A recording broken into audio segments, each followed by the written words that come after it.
দুজন ব্যক্তির ঘটনা পড়লাম। একজন ব্যক্তি প্রচণ্ড রকম আবেদ, প্রচুর ইবাদত করে। আপনারা জানেন ইবলিসও কিন্তু আবেদ ছিল, ইবলিস কিন্তু প্রচুর ইবাদত করেছে। এখন ওই ব্যক্তির একজন বন্ধু ছিল, এটা বানু ইসরাইলদের ঘটনা। তো সেই বন্ধু পাপী ছিল, বিভিন্ন কবিরা গুনাহ করত। আর এই আবেদ ব্যক্তি বারবার তাকে নসিহত করত, গোনা ছেড়ে দাও, তুমি পাপ করছো, গোনা ছেড়ে দাও। তখন সেই ব্যক্তি যে পাপ করছে সে বলতো যে আল্লাহ কি তোমাকে আমার রক্ষক বানিয়েছেন? আল্লাহ কি তোমাকে আমার উপর দারোগা বানিয়েছেন?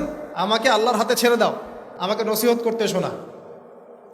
একদিন এই আবেদ ব্যক্তি তার বন্ধুকে একটা জঘন্য পাপ করতে দেখলো, এমন একটা পাপ যেটা দেখে তার মনে ধারণা আসলো এটা চরম জঘন্য একটা কাজ। তখন সে মুখ ফসকে বলে ফেলল যে আল্লাহ তোকে আর মাফ করবে না, আল্লাহ তোকে জান্নাত দিবে না। আল্লাহ রাব্বুল আলামিন মালাকুল মউতকে এই দুজনের কাছে পাঠালেন, দুজনের রূহকে কবজ করা হলো।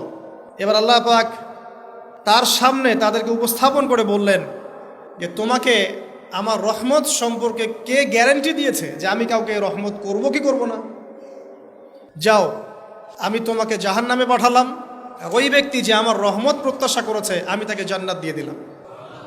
দেখুন, এই হাদিসটা শুনলে মনে হয় বাহ্যিক হয়তো বা মুখের একটা কথার কারণেই সে জাহান্নামে চলে গেল। আসলে বিষয়টা এমন নয়। বিষয়টা আমি আপনাকে বোঝাচ্ছি। বিষয়টা হচ্ছে ইবলিসের মতো। ইবলিস কিন্তু শুধু মন থেকেই বলেনি যে খলাকতানি মিন নার ওয়া খলাকতাহু মিন তিন, আমি কেন তাকে সেজদা করব আদমকে? আদম তো মাটির তৈরি আর আমি তো আগুনের তৈরি।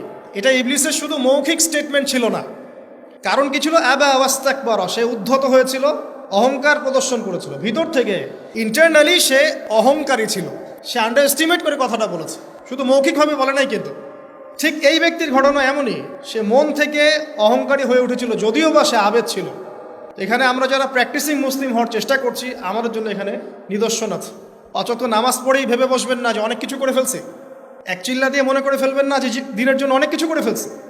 একটা হজ করেছেন, ওমরা করেছেন, সিয়াম রেখেছেন, দিনের জন্য দান সদকা করেছেন, একটা মাদ্রাসা মসজিদ করেছেন, ভেবে বসবেন না আপনি সব অনেক কিছু করে ফেলেছেন এবং অন্যরা সব ককরোচ তেলাপোকা, ওরা জাহান্নামে যাবে, এমনটা মনে করবেন। জানি না আমরা যে কার আমলের কতটুকু আল্লাহর কাছে কবুল হচ্ছে। তো এখানে এই ব্যক্তির সমস্যা ছিল এই, সে নিজের আমলটাকে অনেক ভারী মনে করছিল এবং সে স্টেটমেন্ট দিয়ে ফেললো যে তোকে আল্লাহ পাক মাফ করবেন। এই একটা কথা মন থেকে বলার কারণে তার ইহকাল পরকাল দুটা বরবাদ হয়ে গেল, সে জাহান্নামে চলে গেল। ঠিক আরেক ব্যক্তির ঘটনা আছে এমন, এগুলো সবগুলো রেফারেন্স আছে। এক ব্যক্তি প্রচুর ইবাদত করত, আল্লাহ পাক তার ইবাদত করার জন্যে পাহাড়ের চূড়ায় একটা সুন্দর ব্যবস্থাও করে দিয়েছিলেন, সেখানে ডালিম গাছ হতো, ঝর্ণা আসতো, খাবারের কোনো অভাব নাই। হাদিস এসেছে 500 বছর সে ইবাদত করেছে। কত বছর? কিয়ামতের মাঠে এই ব্যক্তির অবস্থা এমন হবে, তাকে জান্নাতে প্রবেশ করানোর জন্য নিয়ে যেতে বলা হবে যাও আমার রহমতে জান্নাতে চলে যাও। আল্লাহ পাক তাকে এই কথাটা বলবেন, কিন্তু এই ব্যক্তি বলবে আমার আমলের কারণে আল্লাহ পাক বলবেন আমার রহমতে জান্নাতে চলে যাও। ব্যক্তি বলবে আমার আমলের কারণে।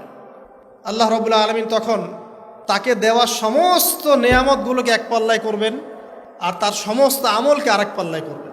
তারপর দেখা যাবে আল্লাহর সমস্ত নেয়ামত তার একটা চোখের সমান হয় নাই। কথা কি বুঝতে পারছেন? একটা চোখের যে নেয়ামত আল্লাহ পাকের, সমস্ত আমলও 500 বছরের ইবাদত এতটুকু হয়নি। তারপর তাকে বলা হবে ওকে জাহান্নামে নিয়ে যাও। এবার জাহান্নামে যাওয়ার সময় সে বলবে আল্লাহ তোমার রহমতে আমাকে মাফ করে দাও। তখন আল্লাহ পাক তাকে আবার ডেকে নিয়ে আসবে, বলবেন যে তোমাকে যে আমি ইবাদত করার জায়গা করে দিয়েছিলাম, এটা কি তুমি নিজে করেছো না আমি করেছি? সে বলবে আপনি করেছেন। তোমাকে যে আমি সৃষ্টি করেছিলাম তখন কি তুমি কোনো আমল করেছিলে? বলবে না। তাহলে তোমাকে যে সৃষ্টি করেছি আমি, এটা কি তোমার আমলের কারণে? না। তোমাকে সারা দুনিয়াতে এত নিয়ামত দিয়েছি, এটা কি তোমার আমলের কারণে? সে বলবে না। তখন তাকে জান্নাতে প্রবেশ করানো হবে। কিয়ামতের মাঠে এমন অনেক ঘটনা ঘটবে যেটা আমাদের চিন্তার বাইরে।